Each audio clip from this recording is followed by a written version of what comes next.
All right, Justin, on your mark, get set, go. Just for 2 minutes. You what?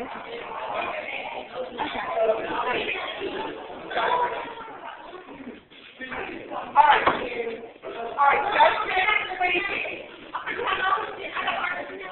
Now, you look at the class, tell the class the reasons for your point of view, okay?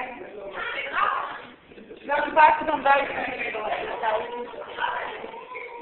Okay, go ahead. Turn around. Turn around. All right, turn around.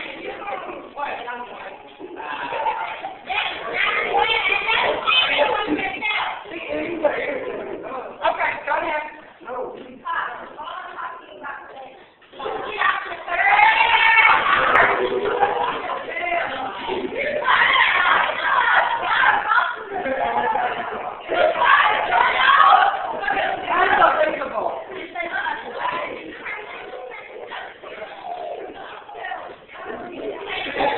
Mr. Rollins, I'm supposed to have to come down and put on you out. That's it.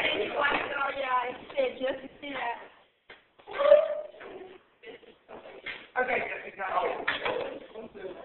All right, let me see. Yeah. Is that what you think? Okay, then argue it. Okay, go ahead.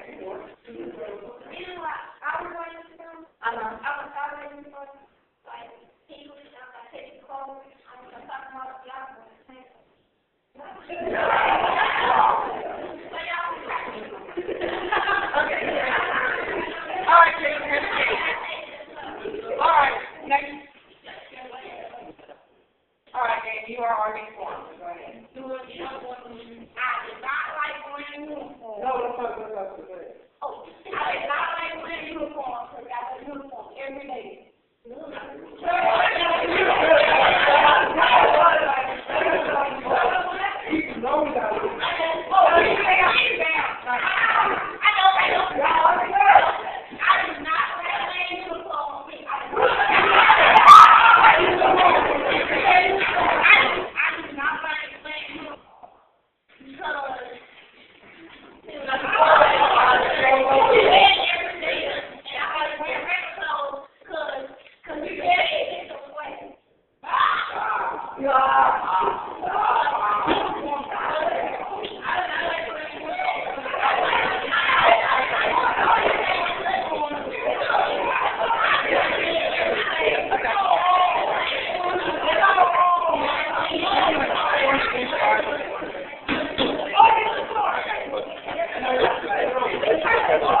Okay.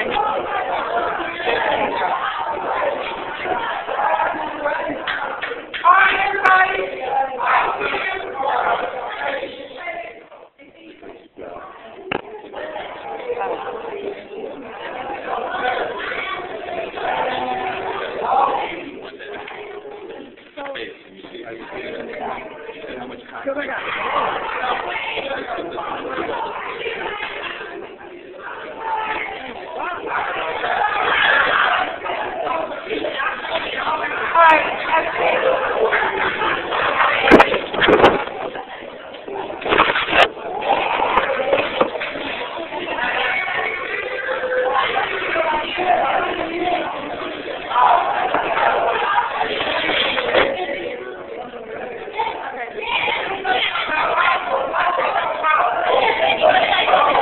Okay.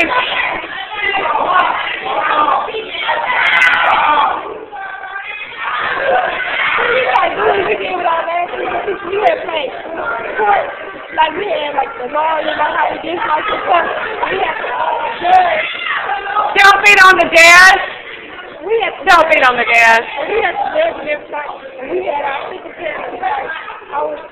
That was in last year. Okay. Mr. M just gave me an assignment. Okay, you can sit down. No, you're done. We have to do. No, we're done. I'm sorry.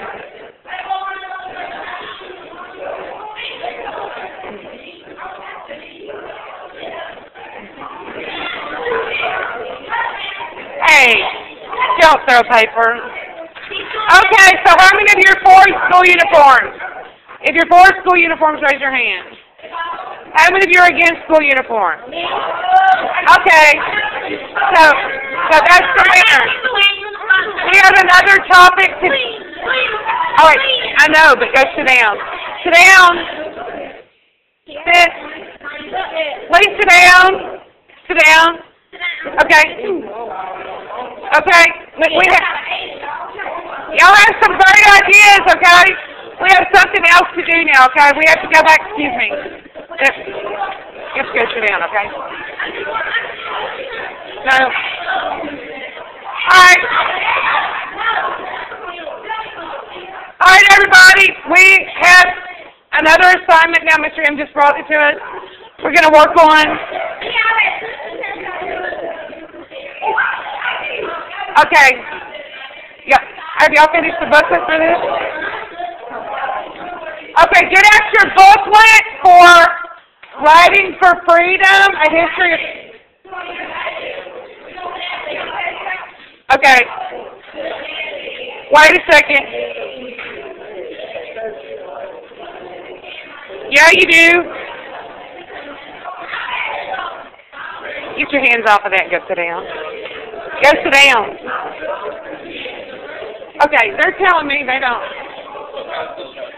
They said they've already done it. Okay.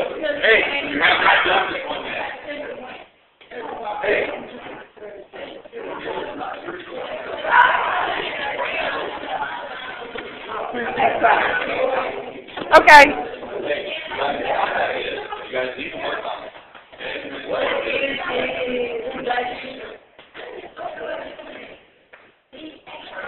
Okay. New assignment. Read it and work on the work. Uh-huh. If you guys do it, if you're going to look a little more against arguments, stuff like that, you guys can fight today. Maybe you got me now, and you guys do it right after this, or period after this. Then when The second time she comes back, saying how far you guys get with this, because this is what we're going to grade you on, okay? I know, hey, the student life is going to be just like it was yesterday. You guys are going to be able to watch a movie or something, so that's breaking down time already. I need you guys to focus, work through this, and this is what your next step is going to be on to raise your grade that I just gave you all, okay? Right now, your grades are doing good. But if you say, oh, they're doing good, I don't need to do this, they're going to go down, and they're going to go down fast, okay? You guys got 4 months to keep up whatever you got or to raise it to where you need to be. All right? Okay. So if you guys are good, if you guys get through, hey! If you guys are good, if you guys get into this, maybe when it comes back the next period, some of that time put forward again, and actually you can get how long, and how good it is. Okay. No, we got to do. Right. I don't know if this is starting with that. Are you working here this week or 2 minutes? Did you decide what you guys do? I'll say in it. Because I'll say Friday away as well. Marcus? I'll blame you as well. For going. If you do that like that, that's what you're going to do. Okay? If you guys are good, you're just going to go back, find this information, learn it, read the story, see what's going on. Sometime during the next period, you guys, when you guys have you guys do some of that stuff. Thank you. All right, have y'all got the worksheets to go with this story? Huh? Didn't I hand them out to y'all the other day? When I was in here, the word abolish, disorienting, we talked about that. Y'all already have these worksheets. The worksheet that goes with this has the vocabulary words abolish, disorienting, institution. All right, y'all, that's right. Y'all need to get this out. Oh, good job. Thank you. Okay. If you don't have one, raise your hand. Everybody's got this, okay? Okay, we will read this out loud if you like, one person at a time. Everybody got one? Anybody else? Okay.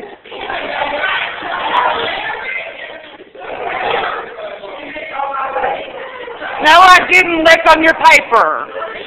I was licking my finger because it was dry and I couldn't pick up the page. There you go.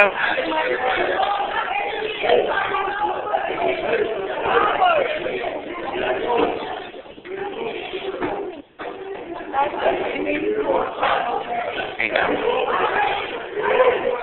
Hand this over to him, please. Over there. You need one?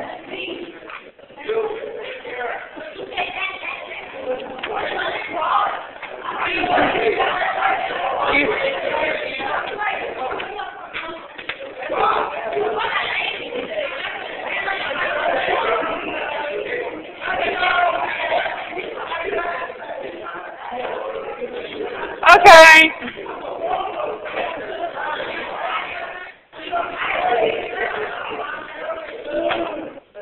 I want it quiet in this room right now. Quiet means no sound effects. I'm going to read the first paragraph. If you're quiet, I will let you read also. Writing for Freedom, a history. Be quiet! Be quiet! That means close your mouth. Okay, I'm reading it. Seriously. I was with y'all the other day and handed these out to y'all. Yeah, I know most of the class, 2/3 of the class must have been out that day, but you know what the funny thing is? I remember most of y'all being here. So what did y'all do with them?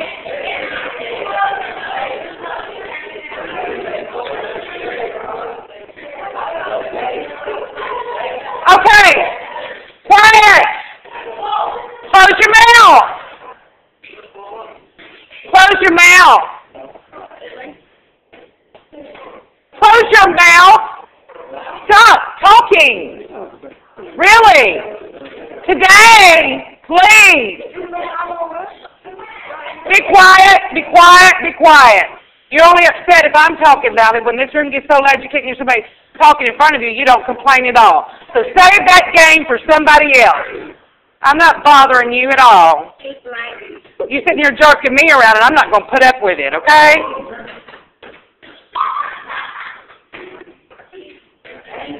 Okay. Writing for, stop doing that. Stop stomping your feet. Be quiet. Y'all gonna sit here and complain that I'm yelling when this room gets so loud that I'm standing in front of somebody and they cannot talk for me to hear them. I can't hear them.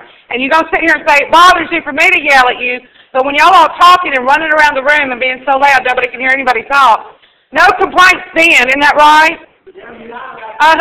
Get out. Go. Come on. You're not going to be disrespectful to me. Get out and don't come back. Anybody else want to go? You can go now. Hollering like I'm done? I don't think so. Anybody else want to be disrespectful? You can go take it up with Mr. Rollins. I'm sure he'll listen to you all day. Right? I'm sure he does that all the time, doesn't he? Let you sit there and just talk to him all day? Being disrespectful, is that what he does? I don't think so. I think you go home for that, don't you?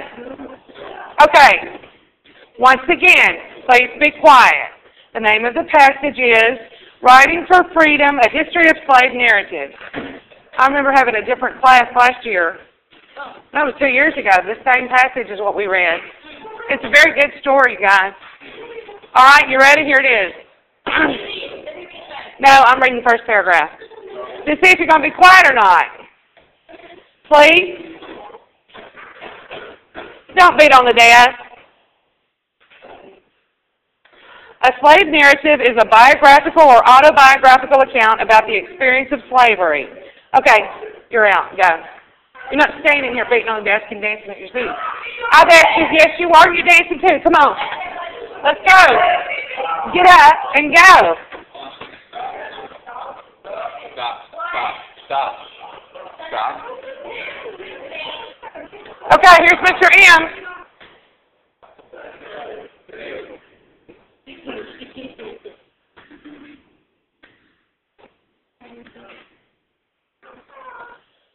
Anybody ignoring, anybody singing, anybody making any weird things with their dad about it? It ain't happening.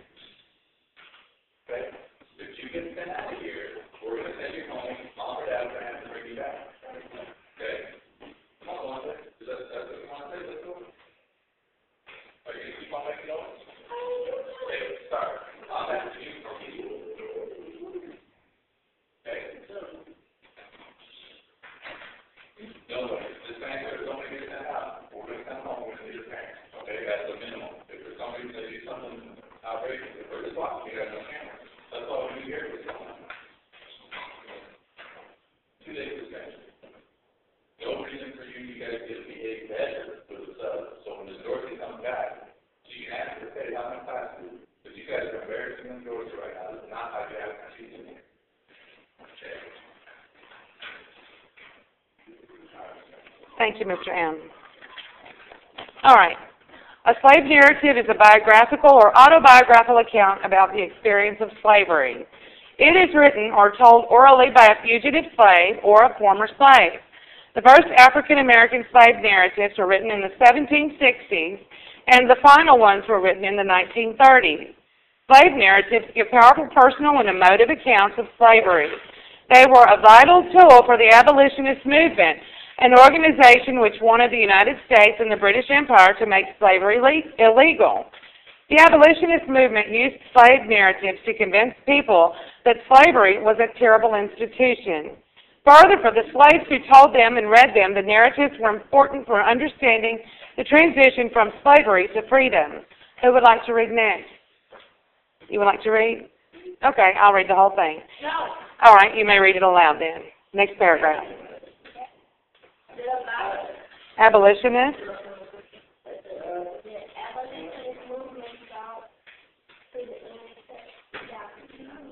All right. Okay. The abolitionist movement sought to end the transatlantic slave trade and to make slavery illegal in England and her colonies and in the United States. This was a more difficult endeavor than it might seem today, because during the 19th century, slavery was a widely accepted and profitable practice. There was very little sympathy for slaves because many people did not consider them to be fully human. People thought that slaves were not as capable of emotion and understanding as everyone else. This was one way slavery was justified by slave owners, slave traders, and everyone who benefited from slavery. In law, slaves were considered to be possessions, not people. As a result, slave owners could beat or work a slave to death without facing criminal charges. Slave narratives were crucial because their painful and personal accounts of slavery helped to create sympathy for slaves. The authors of slave narratives accomplished this by describing, from the viewpoint of a slave, what it was like to be a slave. The narratives often describe common experiences like work, family relationships, and religion. However, these day-to-day experiences that readers were familiar with from their own lives were very different for slaves. For example, relationships with family were always uncertain, as at any moment family members could be sold away and would never be seen again. Also, slaves had no choice about the type of work they did. Their work was often menial and hard, and any wages they earned were given to their masters. Along with the cruelties of slavery itself, many narratives describe the terrible hardships fugitive slaves had to endure in their efforts to avoid recapture. While almost all of the slave narratives from the 19th century were written by men, one of the most well-known incidents, the name of it is Incidents in the Life of a Slave Girl, in 1861 that was written. It was written by a female slave, Harriet Jacobs. As she was a woman, Jacobs' narrative was attentive to the particular abuse that female slaves suffered from their masters. In an important section of the narrative, Jacobs tells of hiding in a very small attic for 7 years in order to avoid recapture by her master or slave hunters. She eventually escaped to the north, but suffered from the effects of those 7 years for the rest of her life. Here, she describes her painful and uncomfortable period of hiding. This is a passage. During the long nights, I was restless for want of air, and I had no room to toss and turn. There was but one compensation. The atmosphere was so stifled that even mosquitoes would not condescend to buzz in it. With all my detestation of Dr. Flint, I could hardly wish him a worse punishment. either in this world or that which is to come, than to suffer what I suffered in one single summer. Yet the laws allowed him to be out in the free air, while I, guiltless of crime, was pent up here as the only means of avoiding the cruelties the laws allowed him to inflict upon me. I don't know what kept life within me. Again and again I thought I should die before long, but I saw the leaves of another autumn whirl through the air and felt the touch of another winter. Slave narratives showed that slaves were people who suffered terribly and wanted to be treated as human beings and not possessions. In short, readers of slave narratives learned that, like them, the slaves were human. In addition to giving slaves a platform to describe their suffering, the narratives gave them the opportunity to show their intelligence. Slaves were not educated because it was assumed that they were not intelligent. Also, slave owners knew that ignorant people were easier to control than educated people. An educated slave was one who threatened the comfortable assumption that slaves were not capable of human thought. On a practical level, if slaves were educated, they were harder to control. Slaves could write to each other and organize resistance on a large scale. They could read the news and could write and lecture on the immorality and cruelty of slavery. In fact, in many states, it was illegal to educate slaves. There were severe punishments for slaves who were found reading and for those who were found teaching them. Thus, for fugitives or former slaves, writing or dictating their narratives were acts of resistance.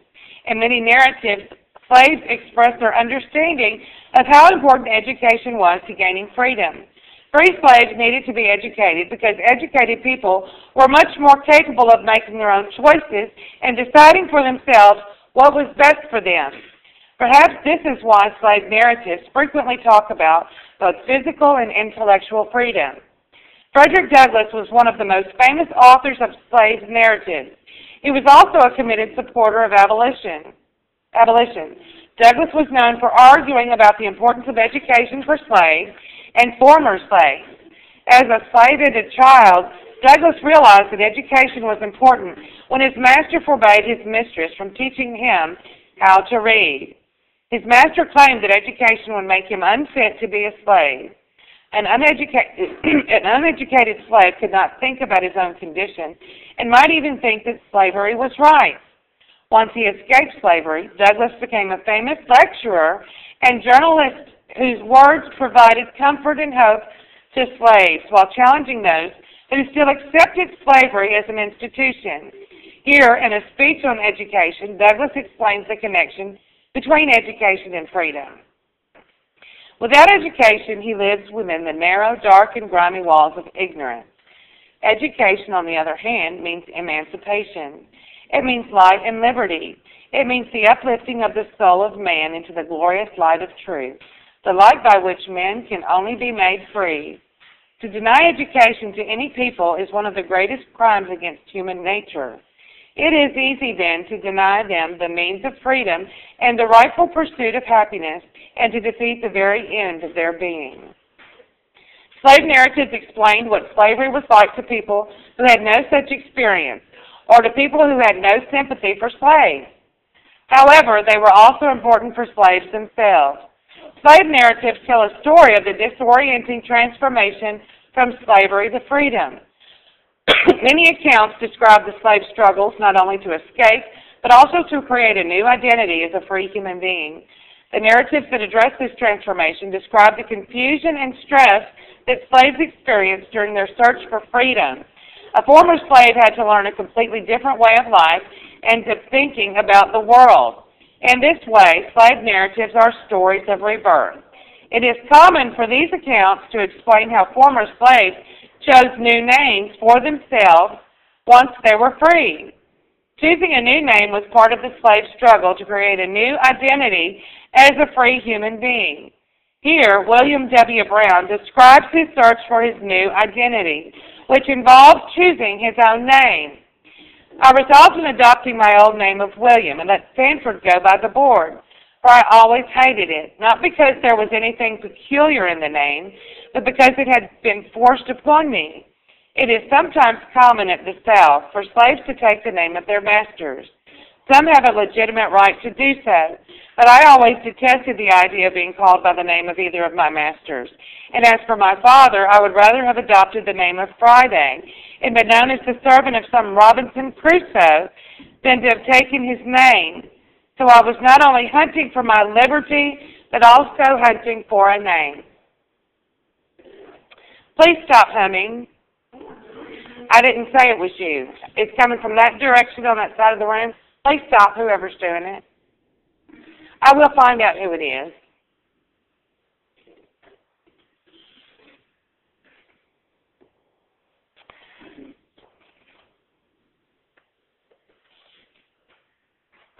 Thanks to the efforts of the abolitionist movement, slavery was largely...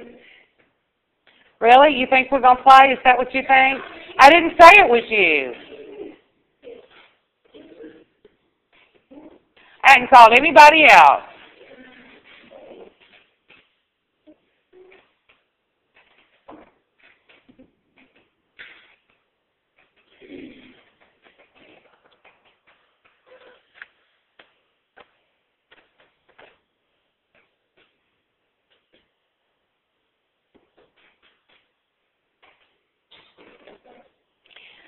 Thanks to the efforts, really? Every time I start to read, you're going to start humming again, is that right? Whoever's doing it, knock it off.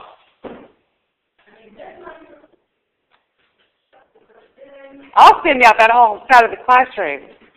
And you can let Mr. M and Mr. Rollins figure it out. I didn't call anybody out, and I didn't ask you to talk.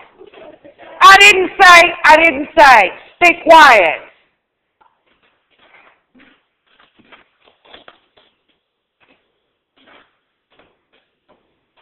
Please stop talking. You've already gotten fussed at by me and Mr. M.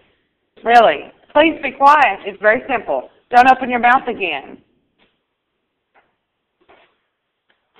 Thanks to the efforts of the abolitionist movement, slavery was largely abolished by the middle of the 19th century in the British Empire and in the United States. Slave narratives played a key role in achieving the abolition of slavery. They helped to educate people about the cruelty of slavery. They showed the slaves were human beings who were intelligent and sensitive, helping transform 19th century attitudes towards slavery. In addition, the narratives helped the former slaves who wrote them and those who read them to understand and cope with a difficult, unprecedented transition. Slave narratives are also a sort of collective memory. They are a reminder of an appalling period in history. In the United States, almost 150 years after the abolition of slavery, slave narratives are still an important part of the culture.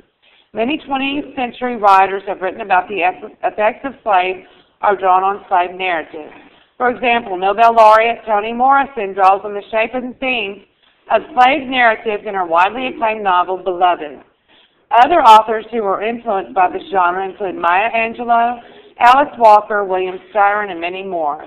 This suggests that the slave narrative, which played a vital role in 18th and 19th century America, continues to be an important influence in American culture to this day. Okay.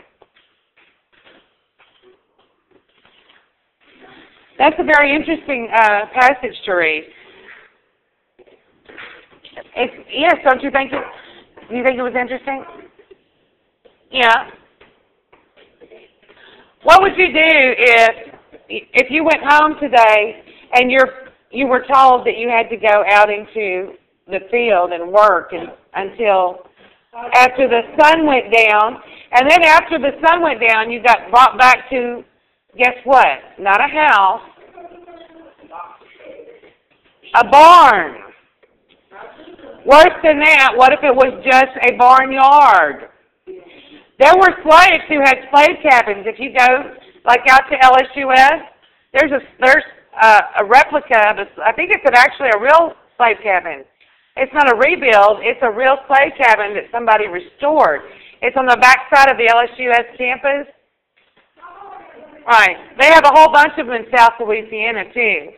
Those were the fortunate slaves that got to have cabins. Guess what? There were many slaves that didn't even have cabins. Right? They went out and they worked all day. They came back to a barnyard, It didn't matter how cold it was outside. It didn't matter if it was raining. They got to sleep on the bare ground without any shelter at all. Guess what the average lifetime of a slave was? 2 years. That's about how long a slave lived in slavery. They were not fed. They were not clothed. They were not given shelter. They were beaten. They were done terrible things to torture. It was terrible. And then the strongest of them lived, maybe a little bit longer, but the average lifespan of a slave was 2 years. Yes, sir?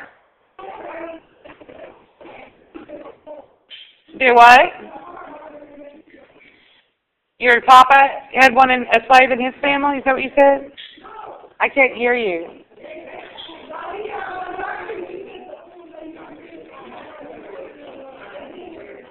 You live in the countryside, you live in a slave state? I was really saying, you've seen it then. You know what it's like, huh? Okay, so you all have your vocabulary worksheets, so go ahead and get started on those. Okay, well, I handed them out to this class the other day, so you all should have them. If you don't have them, then look in your desk and find them. I just handed out all the ones that I had. Again, I don't have any more.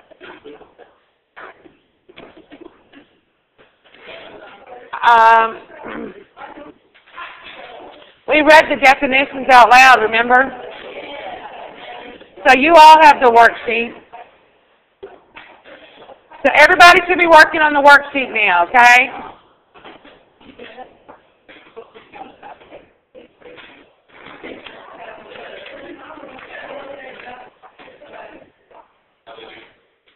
Oh, they were quiet while I read the passage to them.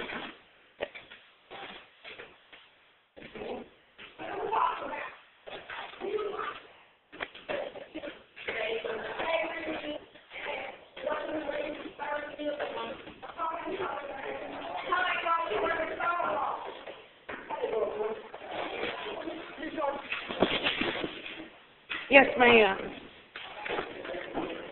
Thank you.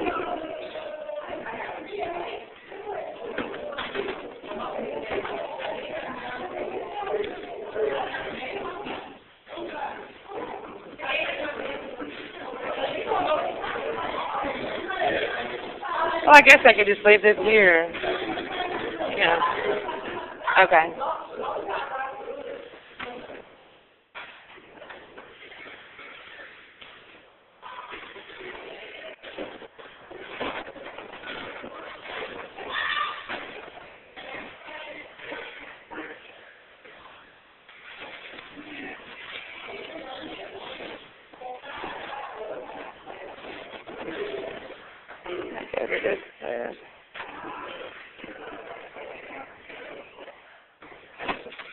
Y'all waiting on me?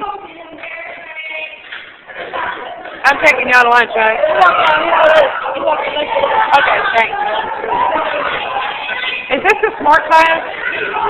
Yeah, this class is not smart, No. I mean, they're not as good as this class. They're not as good. All right, yeah, okay. They got to come tell us when it's time to go, right? Okay. Oh, y'all had the lights off. No, we had. All right.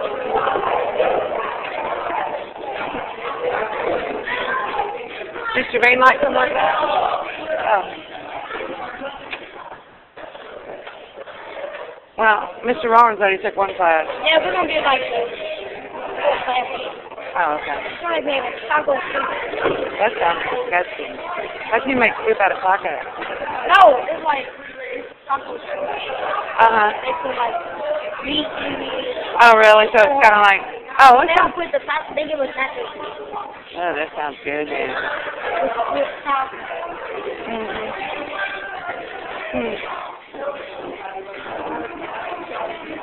What? What? Going to the what? Oh, I have lunch duty. I have to stay with y'all.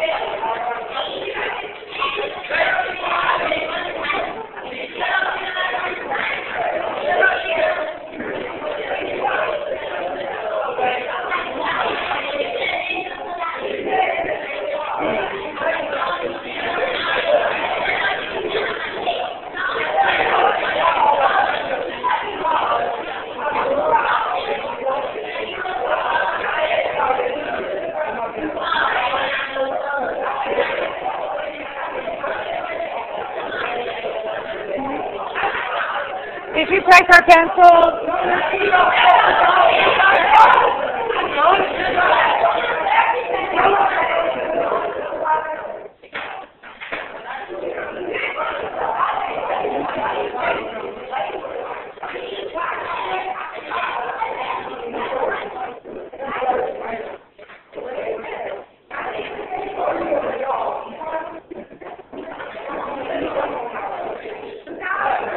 Have a seat, okay? Just sit down. No, go sit down. Right now is not the time. Just sit down.